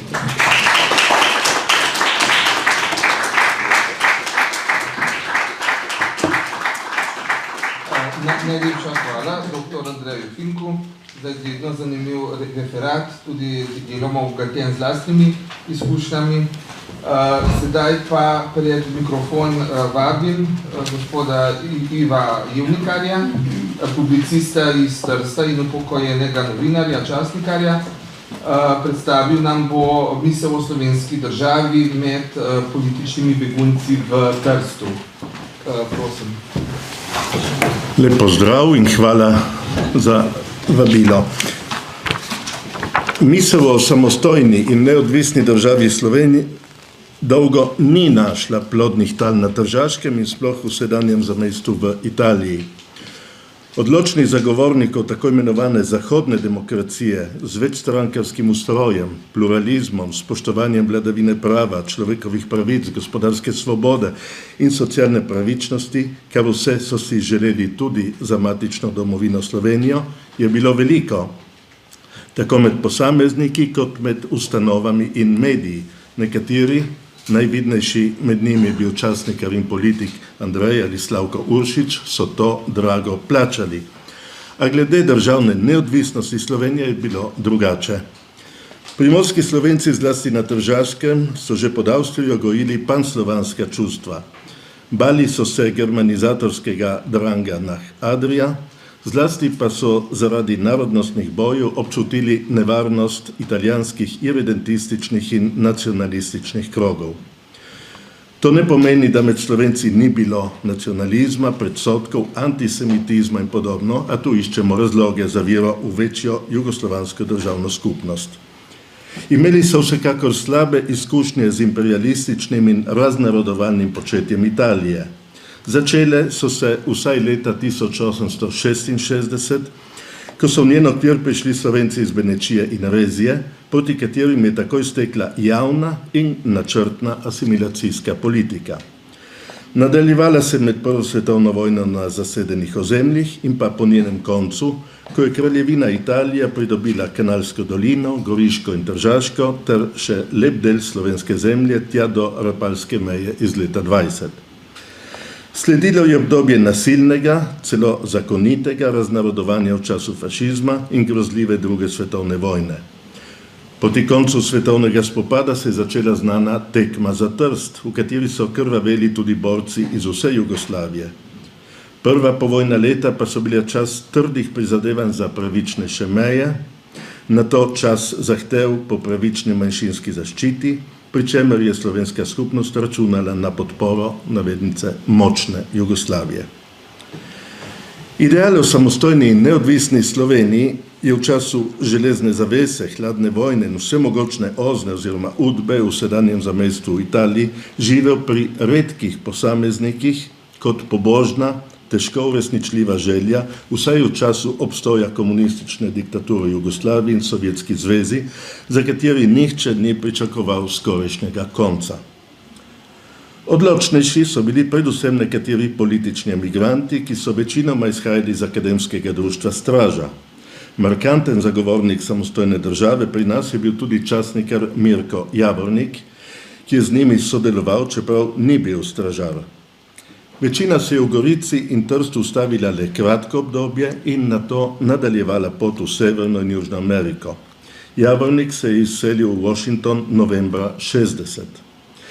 Peščica stražarskih kulturnih in javnih delavcev iz šolskih in časnikarskih vrst, ki se je ustalila na Tržaškem in se postopoma povsem vključila v zamejsko življenje, pa je svojim žarom in dejavnostjo tako rekoč okužila z idealom samostojne Slovenije manjše število mladih izobražencev, kar se je kasneje obrestovalo zlasti v krogu dijaškega slovenskega kulturnega kluba, študijskih dnevov Draga, Društva slovenskih izobražencev in revije Mladika.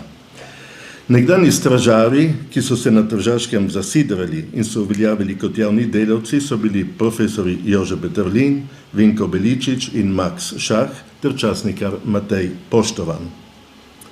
Obe komunistični struji, Vidaljevi kominformisti in Babičevi Titovci, sta bili seveda ostri nasprotnici samoslovenstva. A na podobnih stališčih so bili prva leta tudi predstavniki obeh osrednjih struj nekomunističnega ali protikomunističnega tabora, liberalci s tednikom Demokracija in krščanski demokrati, takrat so se v glavnem predstavljali kot krščanski socialci na podlagi tradicije Janeza Evangelista Kreka, s tednikom Katoliški glas, a tudi z njima povezana manjša skupina neodvisnih Slovencev. To se je zelo jasno pokazalo, ko je leta 1951 izšel zbornik umetnosti in razprav Tabor 51. V nekaterih člankih so bile samo slovenske misli zelo jasne. Pesnik profesor Vinko Beličič si je 17. marca 1949 napisal v dnevnik. Navajam, po več mesecih smo se sinoči spet sešli v gostilni Ferjuli, šestorica Mirko Javornik, Jože Peterlin, Matej Poštovan, Martin Jevnikar, Simon ali Tika Kregar, slednja dva sta bila begunca, a ne stražarja, in jaz, da bi se pogovorili o izdaji slovenskega zbornika. Dvomim, da bi bilo kaj, zakaj razšli smo se tam, kjer smo prenehali v oktobru, ko je prvič padla misel nanj. Dne 3. oktobra 1949 je Beličič zbeležil. Spočetna misel za zbornik očitno ni bila nerodovitna, če nas je po 10 mesecih vnovič sklicala. Včeraj smo se zbrali pri Stanku Janežiču, v Proseškem župnišču, Ludvik Klakočar, Javornik, Rado Lenček in jaz. Zbornik bi imel okrog 15 sodelavcev. Ti bi mesečno prispevali po 2000 lir, kar bi skupaj zneslo v 3 mesecih okrog 90 000. Toliko ali malo več pa bi stala tiskarna. In spet so se zaradi te zadeve čez 2 tedna vnovič sestali in v večjem številu. Prišli so tudi Poštovan, Peterlin, France Gorše, Kregar, Jevnikar in Martin Globočnik. Konec navedka. Gradivo naj bi izbrali do 15. novembra 1949, zbornik tiskali v Celovcu in išli pred Božičem. A spet ni bilo nič. Dne 10. junija 50, torej 7 mesecev kasneje, si je Beličič zapisal: predvčerajšnjem na Telovo je prišel malo naokrog Rado Lenček. Zbornik Tabor, je rekel, nekje spi, ker so prvotno zamisel nekateri tako spremenili, da so hoteli napraviti iz njega ideološko publikacijo. Tako je gradivo po eni strani naraslo, po drugi pa še zdaj ni vse zbrano. Enkrat pesimistični, enkrat optimistični zapisi v dnevniku so si sledili v letih 50 in 51. Vendar je 21. septembra 51 Beličič končno o zborniku ugotovil. Navajam, zdaj je pred mano s svojimi 128 stranmi. Ni čisto takšen, kot sem si ga želel. 2 avtorja nedomačina sta se zaradi svojcev v Sloveniji oziroma službe pri zavezniški vojaški upravi deloma skrila za psevdonim. Mirko Javornik, 3 zvezdice in Peter Klepec in Matej Poštovan, Polde Vogrinec. Kak drug avtor pa bi bil lahko manj boječ. To nedeljo, danes je petek, bodo zbornik prodajali na Repentabru, kjer bo tabor slovenske prosvete. Bog daj lepo vreme. V Beličičevih dnevniških zapiskih 27. oktobra 1951 beremo o dolgu, ki ga skušajo tiskarni poravnati tudi z izkupičkom recitacijskega večera. A tudi to navajam. Zbornik doživlja hude napade v katoliškem glasu in v demokraciji, česar nismo pričakovali. In še nekaj stavkov iz zadnjega izpisa iz dnevnika, ki ga je Beličič skoraj 30 letja kasneje izbral za poglavje o taboru 1951 v svoji knjigi Prelistavanje pol stoletja.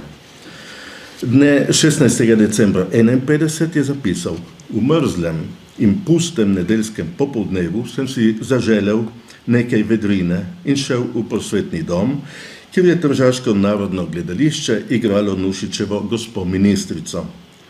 V vrsti za sabo nenadoma zagledam Franceta Koblarja in Bogomila Faturja, oba iz Ljubljane. Pokimali smo si, dobri stari znanci, z nasmehom porojenim iz osuplosti in zadrege, a brez besede. Kaj naj bi si pa tudi rekli? Poleg njiju sta sedela še Andrej Budal in neki drug gospod, pač tudi iz Ljubljane, ker mu je Budal tolmačil položaj slovenskega življa na svobodnem tržaškem ozemlju in v Italiji. Omenil je tudi tabor 51, ki, je poudaril, ga ni bral, a, je dostavil, je zanimivo, da ga je obsodil tudi katoliški glas. Saša Martelanc je 40 let kasneje v Mladiki s simpatijo zapisal v zborniku, da je pozornejše branje pokazalo, da je bilo javnosti podtaknjeno nekaj eksplozivnega.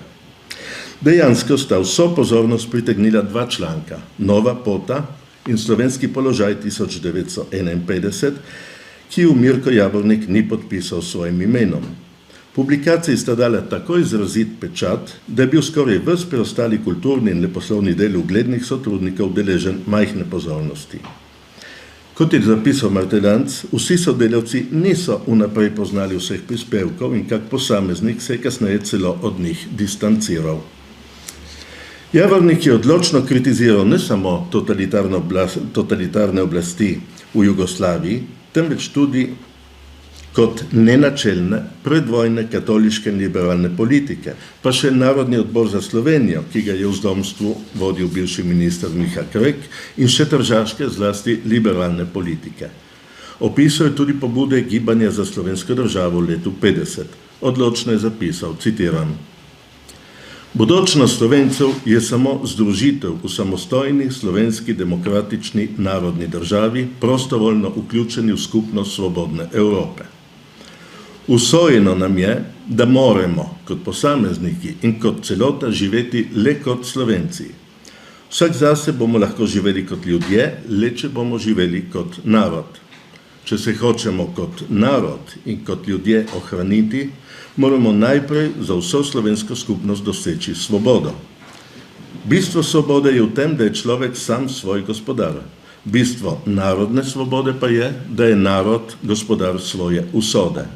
Ni svoboden in torej ne more živeti, kdor mora služiti ali hlapčevati komurkoli, tudi lastnemu bratu. Svoboden je tisti človek, ki je gospodar v svojem domu, in svoboden je tisti narod, ki ima lastno in samostojno državo. Rešitev slovenskega naroda in s tem bodočnost za nas vse je najprej v popolni politični samostojnosti, ki bo združila vse ali vsaj čim več Slovencev pod eno streho. Danes ne gre toliko za obliko naše bodoče samostojnosti, naše bodoče države. Ta oblika bo takšna, kakršno ji bo dalo ljudstvo.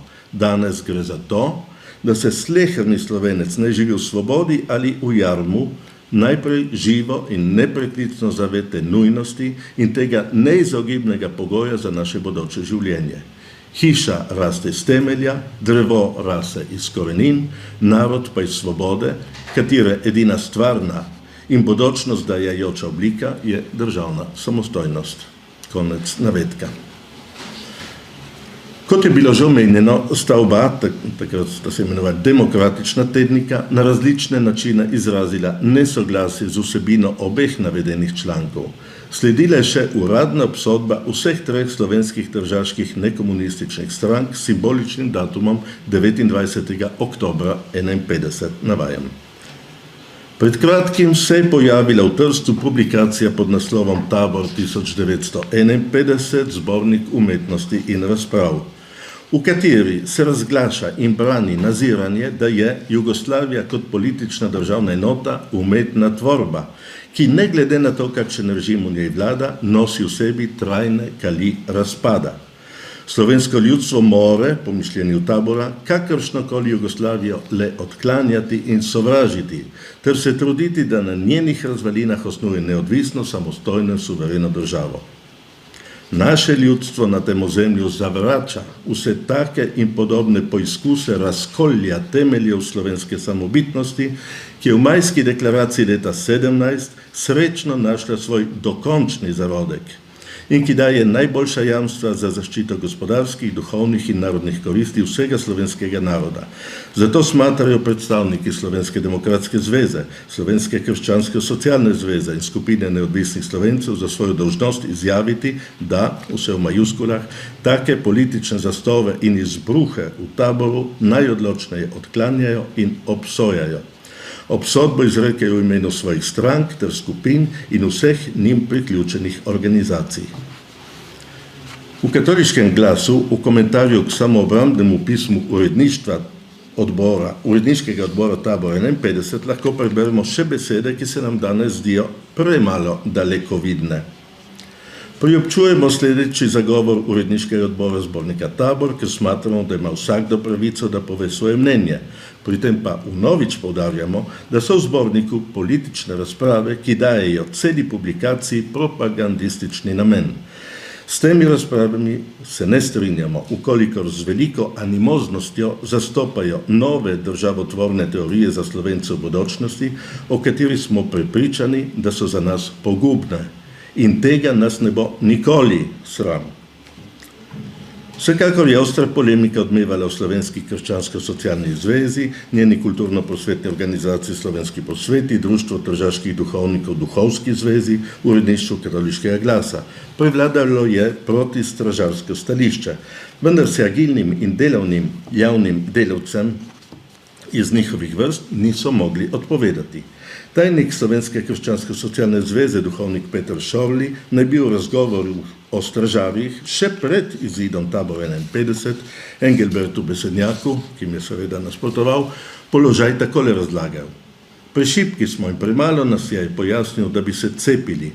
Tudi so stražarji dobri organizatori in koristni posvetni delavci. Stražarjem se je treba pravzaprav zahvaliti, da se je ustanovila Slovenska krščansko-socialna zveza. Oni so se v najtežjih razmerah vrgli na delo in spravili organizacijo na noge. Vse to pa Šorlja prav nič ne moti, da vztraja dosledno na jugoslovanski črti in pobija vse nasprotne težnje stražarjev. Rekel mi je, da se drži Koroščevih besed, ki jih je izustil tik pred smrtjo. Tudi najslabša Jugoslavija je boljša kot nobena. Tako stališče se je med katoliško usmerjenimi manjšinskimi politiki dolgo obdržalo. Kot je pripovedoval Peter Šorli, so o njem dvakrat razgovarjali ravnatelj Joško Tišlev za Koroško, ravnatelj Anton Kacin za Goriško in on za Tržaško, prej v Trstu, potem v Beli Peči. Potrdili so stališče Antona Korošca, ki pa je bilo izrečeno malo pred začetkom vojne, ki so jo zanetili takratni totalitarizmi, da je še najslabša Jugoslavija za Slovence še vedno najboljša rešitev. To je Šorli zagovarjal tudi na srečanju z voditeljem Slovenske ljudske stranke Miho Krekom, ko je v času ustaje na Madžarskem leta 1956 obiskal Evropo. Na položaj so omenjeni politiki gledali z vidika zagotavljanja manjšinskih pravic v še dokaj nacionalističnih Italiji in Avstriji, ter zaradi bojazni, da bi prišlo do tuje nadoblasti ali novega razkosavanja slovenskega ozemlja. Odnos do možnosti samostojne države se je seveda korenito spremenil, ko so se mednarodne razmere spremenile v času rušenja Berlinskega zidu, zunanjega propadanja komunizma in pa okrepljene evropske integracije. Ne med katoličani, ne med nekdanjimi liberalci takrat ni bilo zaznati kakšne jugonostalgije, ki je še lep čas prevevala del zamejske levice. V Slovenskem kulturnem klubu, ki ga je jeseni 56 osnoval že omenjeni profesor Jože Peterlin na trojnem temelju slovenstva, krščanstva in demokracije, je med dijaki in študenti, izmed kateri so kasneje nekateri prevzeli odgovorna mesta v manjšini, tlel ideal samostojne Slovenije. Nekateri so sodili tudi v ožja omizja Mirka Javornika ali Franca Jeze, o čemer so ostali sledovi v poročilih Udbe. Začeli so proslavljati 29. oktober kot sicer kratkotrajni in nepopolni zametek slovenske neodvisnosti. To se je pokazalo v obeh številkah ciklostiliranega društvenega glasila Slovenska misel iz let 56 in 57. Med drugim so zaneseno zapisali: Naša tradicija samostojne države očitno ni bogata. Prva priložnost pa, ki se nam je ponudila, je temeljito pokazala, da smo Slovenci tudi za kaj takega sposobni. In to je mnogo važnejše kot pa dejstvo, da nam je zaradi tujega meča in lastne nepremišljenosti prva priložnost tako kmalu ušla iz rok. Naj nam bo ta daljna izkušnja pred 38 leti v opomin in spodbudo za čas, ko se nam bo ponudila tretja priložnost. In v tem smislu bomo praznovali 29. oktober kot slovenski državni praznik tudi vnaprej. Del praznovanja bo v naših srcih posvečen spominu onih 33 dni. Ostalo pa shranimo v obliki energije za naš dan vsenarodnega ustajenja. Leto 56. Omenjeni mladi so se v profesorju Peterlinu že leta 57 večinoma znašli med sodelavci novega tržaškega mesečnika Mladika. A tudi tam je prišlo do spora, ki pa ga, mislim, ne moram zdaj obravnavati, boste brali v zborniku. Tudi zaradi nekega oglasa za list Slovenska država je prišlo v uredništvu do spora. Omenjen je bil Franc Jeza, ki je bil tudi politični begunec, vendar ne iz protikomunističnega tabora. Bil je krščanski socialist, aktivist Osvobodilne fronte, ki so ga zaprli prej fašistični, potem nacistični okupatorji in je preživel 2 nemški koncentracijski taborišči. Po povratku v domovino je bil časnik kar pri Slovenskem poročevalcu, a je že 1. novembra 1948 pribežal v Italijo, ker ni soglašal s cilji in metodami novega režima. Sprva je upal, da bo okoli Kocbeka možno stvariti opozicijsko skupino. Pol leta je prebil v begunskih taboriščih v srednji Italiji, nato se je pomaknil v Trst, kjer se je kljub dokaj težki eksistenci ustalil in se z leti razvil v najbolj prepoznavnega glasnika neodvisne Slovenije. Kljub različnim političnim izkušnjam, a tudi pogledom na preteklost, se je znal povezovati z zagovorniki samostojne in demokratične slovenske države različnih usmeritev, tako v Trstu kot z Mirkom Javornikom v Združenih državah, z uredniki listov Smir v Slovenska država v Buenos Airesu, Slovenska svoboda v Münchnu in Slovenska država v Torontu. Svoje poglede je najprej predstavil v tržaških revijah Stvarnost in Stvarnost in svoboda 50-53. Kot je zapisal že omenjeni dragoceni pričevalec ljudi in tematik, ki jih danes obravnavamo, Saša Martelanc, je nekaj let kasneje, navajam, sledil pravi škandal. Leta 1959 je s knjigo Nova tlaka slovenskega naroda z neizprosnimi številkami dokazal, kako Jugoslavija gospodarsko izžema Slovenijo. V 60 letih se je tako imenovani škandal še povečal. Pojavili so se letaki s pozivi po neodvisni Sloveniji. Po pošti so čez mejo množično potovale poslanice akcijskega odbora za neodvisno Slovenijo. Jeza ni bil več sam. Pridružilo se mu je nekaj navdušenih mlajših sodelavcev. Vendar je treba tudi javno priznati resnico. Vsa bremena in vsa tveganja so bila predvsem njegova osebna. Sledil je potem še zadnji zubelj med leti 78 in 83. 5 samostojnih zbornikov, polnih vere in prepričanja o edini rešilni slovenski poti lastni državi. 5 zbornikov s 5 naslovi: Alternativa, Iniciativa, Demokracija, Akcija in Neodvisna Slovenija. Jezovo vlogo, ki je poslanici slovenskega naroda za leta 1963 omenil tudi možnost nasilnega boja za neodvisnost, ter ga je istega leta skušala ugrabiti UDBA, preučujejo raziskovalci in zgodovinari, kot sta tu prisotni Igor Omerza in Jure Ramšak. Leta 1969 je bil verjetno prvi, ki na študijskih dnevih Draga v referatu Kakšno pot naj izbirajo Slovenci za najboljšo mednarodno uveljavitev, zelo jasno povedal, da ta pot predpostavlja samostojno slovensko državo. Takrat in na naslednjih Dragah, na katerih je bila sicer zahteva po demokraciji in pluralizmu stalno prisotna, se je vprašanje samostojne države pojavljalo zlasti v sproščenih razpravah, a tudi v referatih, pri katerih so ob nekaterih emigrantih, enega smo prej poslušali, so na to temo prevzemali postopoma glavno besedo takratni slovenski oporečniki in skorajšnji akterji slovenske pomladi. Hvala.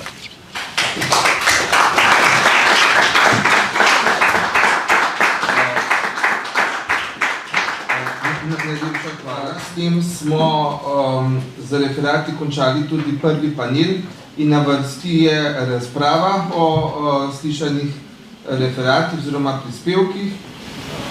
Gospod Boštjan, bi dodal k referatu dr. Finka še veliko čutenje takrat akademikov Slovenskega katoliškega akademskega društva, to govorim o 80-ih letih v Buenos Airesu, kjer smo neuspešno dvakrat poizkušali uveljavljati tudi iz akademskega kroga misel o neodvisnosti. To je, rekel, v ambientu, v katerem smo se razvijali, to je bil po eni strani zelo slovenski, tukaj ni bilo nobene primesi jugoslovanstva ali ne vem, drugih republik. Po drugi strani pa ta recimo blokada do odnosa do samostojnosti. In smo recimo v 80-ih letih dvakrat doživeli kar močne diskreditacije, ki seveda to je ni šlo v publicistiko, ampak to se pravi čutenje povprečnega člana slovenske skupnosti je bil nedvomno za samostojnost. Te recimo pogledi in tudi nadaljevanje neke miselnosti o nekem jugoslovanstvu je bilo to nekako neko kostenelo, neka kostenela struktura. To je samo kot dodatek. Hvala. Imamo mogoče še kdo? Ja, gospod Omerza. Jaz bi vendarle povedal nekaj kritičnega tudi, o Dolinarju Francetu. On, kad je pisal to slovenska državna misel, ne menja ne Erlicha, ne Žebota, pa je to izšel leta 1948. On je točno mogel vedeti o njunih idejah po samostojne Slovenije in se mi zdi, da to ta razkol, da se stražari mladci se vleku še tukaj noter. Jaz bi na to pozoril, da mi danes moramo ta razkol, te take neumne razkole, da tako rečem, nesmiselne razkole premagovati, ker imamo težave z razumevanjem te temeljnih idej o osamosvojitvi. Danes jutri v vseh medijih o tem sklopu verjetno ne bo nič. Vi imate o Erlichu, ki je pravzaprav oče slovenske samostojnosti, idejno gledano, se on ni mogel pač predvideti, kaj se bo zgodilo leta 1991. Vi imate še vedno danes v medijih, praktično o Erlichu, če se že pojav, se je pojav kot negativna osebnost, kot izdajalec, ki smo ga usmrtili, ne umorili, usmrtili, justificirali, ali pa likvidirali, ker je ogaben stalistični izraz za umor. In recimo Jože Pirec to govori, da bi on tudi to naredil, ne, če bi v takratnem času. Ne. Vidite, kako mi lahko pol gradimo eno državo, kot prej gospod Fin govoril o temeljih, kako je to pomembno, ne, če se celo ljudje, ki so dejansko, pa ne glede, če se strinjajo v drugih njegovih pogledih, ne. Ampak to za slovensko državo je to izjemno pomen vse te misli, ki so danes v teh osamosvojiteljih, ne operativnih, ampak operativni osamosvojitelji brez teh idej ne bi prišli niti do nove revije, niti do dejanske osamosvojitve. Tako da se mi zdi to grozljivo, da danes v tej državi slovenski, da se tako obnašamo do tistih tvorcev ideje o slovenski osamosvojitvi. Hvala.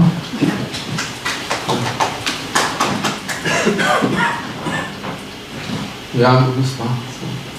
Se prečujem, da sem prišla mogoče nisem ravno točno nekaj temi, ampak vseeno je prizorila.